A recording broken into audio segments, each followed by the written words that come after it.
Hi, I'm Sarah from The Upcoming. Pleasure to speak to you. How are you today? You're the Hello. last, so we're expecting a lot. Maybe we could begin with a brief introduction to this amazing film, Men Up.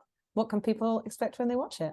They expect to see an unexpected story, this clinical trial for Viagra that took place in Morrison Hospital in Swansea, which no one seemed to know about until we read the script.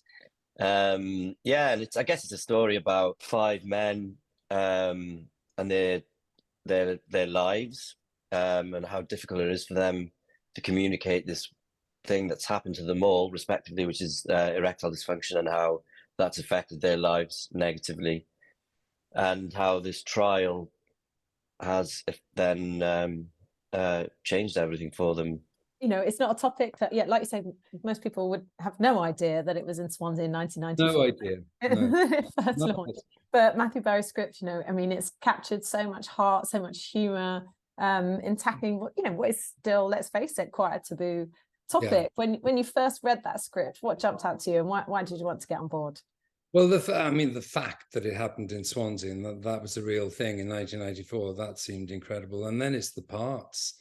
There's such cracking roles and sensitive, deep, you know, profound, really, this and hitting on this problem, societal problem, global problem of the loneliness of men for not speaking out, reaching out, because that's how we're brought up.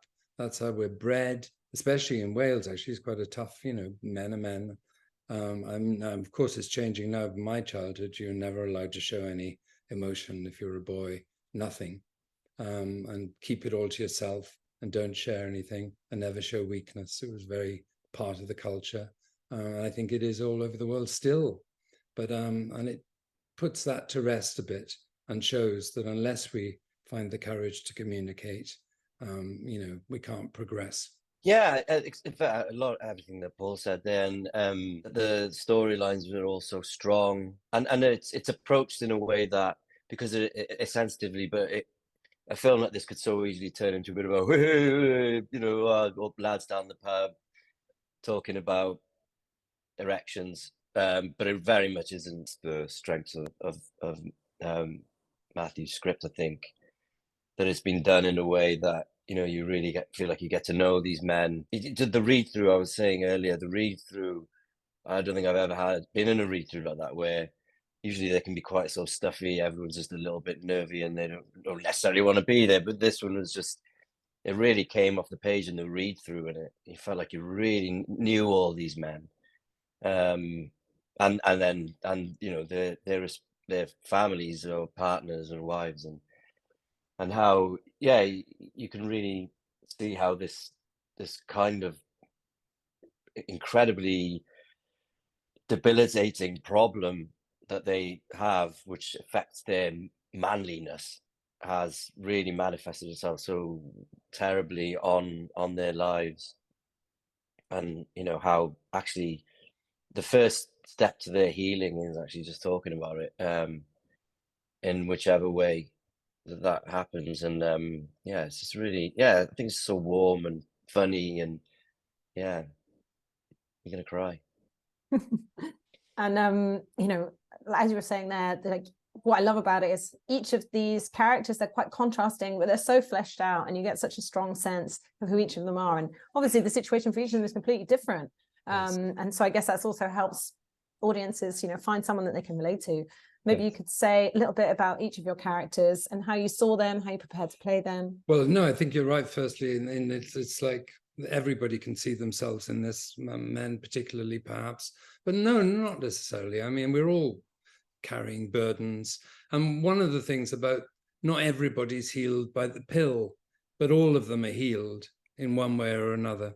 They all find the ability to go forward, and some of them were considering taking their life, you know, and which is the other epidemic that's happening, that male suicide rates are off the scale.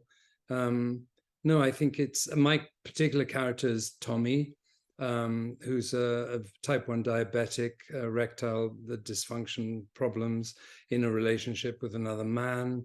Well, I won't go into the spoiler part of it, but and he's just an overthinker, highly sensitive, And I think sex has been very important to him. I think he's been a very sexual person in his earlier life.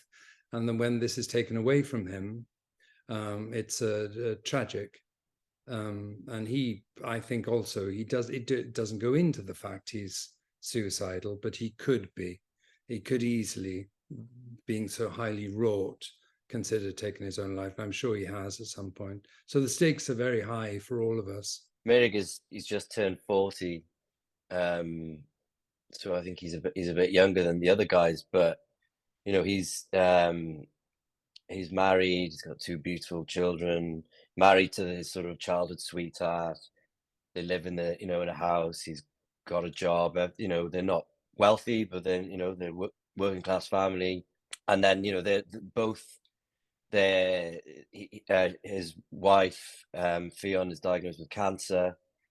He's diagnosed with the diabetes.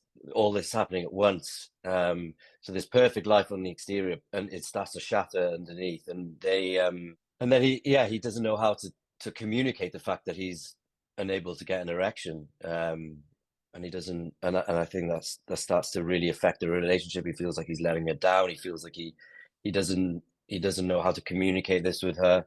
Feels like and of course for her, then she feels that he's fallen out of love with her, that he's maybe having an affair or something. They don't discuss it until it does all come together, and that's when things, you know, start to move forward for them. But you know, you kind of you meet them at this sort of fracture point of their relationship, and I think that's really interesting to watch. And I guess, you know, the fact that it's set in the 90s, you know, we are taken back in time in some ways, you know, thinking about attitudes towards issues like this, or even about homosexuality.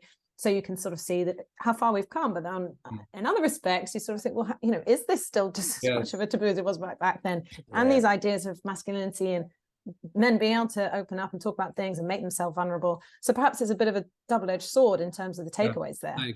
I agree. It's 1994. Things have changed a lot in that time, and also very little. There's something about the reluctance in men to open up that's so deep and so historically present that I think it takes a lot to shift it culturally. And also views about gay life have moved on considerably, but not enough, nowhere near enough. So I think the film says that, really, this is where we are, but there's more to do. And it is, you know, it doesn't end, it ends with a healing for all of them, but they've all got life ahead of them. They've still got challenges ahead of them. It's not a sort of everything sewn up, it's going to be fine. And some of that is cultural, because being a gay man in Swansea in 1994 was a closeted experience, and it's not that long ago, and there'd be a lot of it still. More's the pity. And I think talking about erectile dysfunction is still taboo for men whose identity is so welded to a sense of Welsh virility that it'd be very hard to open up to the extent of allowing yourself to be the butt of the joke, because it so often is in comedy, isn't it? Erectile dysfunction is just a joke. It's a joke. It's just funny. There are funny bits to it. There's funny bits in everything, but it's mainly awful for the burden of the person carrying it. Yeah, again, I agree with everything. I think that we are moving forward. I think men, young, I think that, you know, we're going to have a generation of young boys. Perhaps that'll be different coming through now. I think the way that we bring our boys up has changed. But still, you know, we have this sort of, there's still a lot of men who can't really talk and don't want to talk, or feel like that they can't talk. And often, you know, a lot of it can be perhaps that now we're supposed to be emotional, but we're supposed to be hard. And there's a bit of confusion in that middle ground as to what being a man is, which I think we need to sort of really solve as a society, because to move forward, we need, you know, everyone needs to know and to be able to feel free to be emotional and feel free to express their emotions in order to not be driven and, you know, overrun by the stresses that life will inevitably throw at you. And yeah, I think that this film really does explore. Yeah, exactly. We all face huge obstacles. Nobody skips through life without facing something, you know, very difficult. And it's just, we all want to pretend life's not going to be like that, but it is. And one of the great things that has happened since the 1990s is that, generally speaking, mental health is taken seriously and without prejudice. So you can speak more openly, and that's a really, really good thing, of course.